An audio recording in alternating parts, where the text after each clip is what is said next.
Good afternoon, Fantasy Bay. Mike Williams here with another Week 4 game preview. And today we're going to be going over the Texans versus the Panthers. Let's get it started. So the over-under is at 47.5, and the Texans are favored to win by 4. All right, let's start with the favorites, which is the Texans. Deshaun Watson played great last week. 351 yards, 3 touchdowns. 2 of them went to a tight end, Akins. Akins had a breakaway run on one of them. Looks great. Let's get to the wide receivers. So Kenny Stills, a lot of people were sleeping on the trade for them getting him. I'm very much so pleased with what he's done so far. He had 4 receptions for 89 yards off of 6 targets. The only 2 people that had more targets than him were DeAndre Hopkins and Will Fuller, that both had 7, which is only 1 more.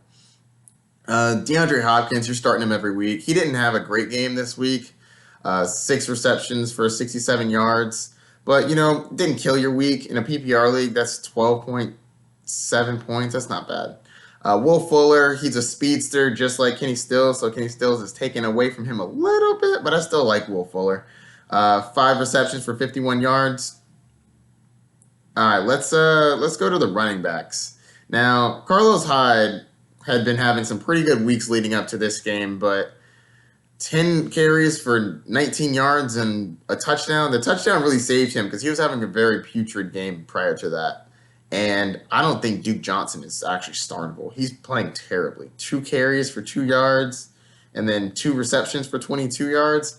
I don't know why they would pick him up if they weren't going to use him in the short passing game. Like, that's what his bread and butter is. He's one of the best in the league at short passes and taking it down the field. I'm not quite sure why they have him, but that's what they got. It's the way the cookie crumbles. All right, now let's go with how good their opponent is. All right, so the Carolina Panthers, they are 5th against the quarterback. Carolina Panthers are 6th against the quarterback, but you're starting Deshaun Watson regardless. They are 21st against the running back, so Carlos Hyde should have a good matchup. They are 16th against the tight end. But I don't think we were starting their tight ends anyway, even though tight ends had a great week last week, especially Akins. And the Carolina Panthers are 3rd against the wide receiver. But like I said, you're starting Hopkins, and Stills and Fuller, in my opinion, are fast enough to where they can burn people. So you never know if they can beat the defense. All right, so let's go to the Panthers now. So, as you know, Cam Newton is out with an ankle injury, which they said wasn't an ankle injury, and then it was an ankle injury. So, I guess he's injured. Allen, his backup, taking over. He played really well. 261 yards, 4 touchdowns. I'm liking him. So far, he's played pretty well, and I think that he may help the offensive pass catchers more than Cam would, because Cam's not the most accurate quarterback in the world. We like Cam because he runs the ball. All right, so let's go down to the rushing. Christian McCaffrey, you're starting him every week, and he is a monster and deserves it. He had 24 carries for 153 yards and a touchdown. Obviously, you're starting him every week. He also had 3 receptions for 35 yards, just to add as a little icing on top.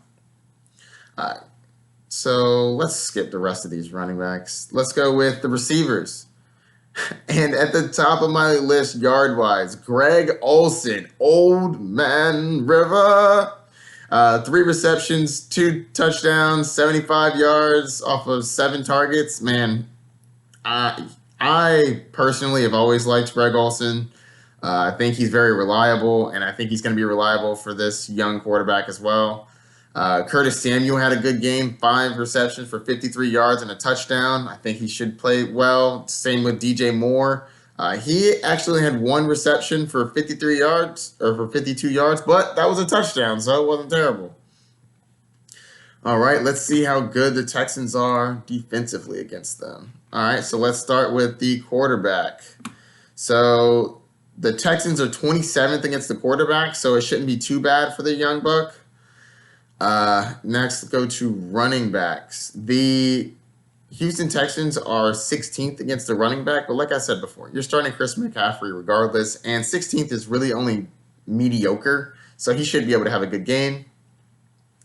Tight ends. So Houston's 17th against the tight end. I think that's a fine matchup for Greg Olsen, and he should have a good game. It looks like he's one of the go-to receivers for this rookie. Tight ends tend to be who rookies like to go to, or rookies and young players. All right, and last but not least, wide receivers. The Texans are 26th against wide receivers. So fire up your DJ Moore, fire up your Curtis Samuel. I'm liking them this week. And that should wrap it up. If you have any questions, hit me up. Mike Williams Fantasy Bay. I'm out.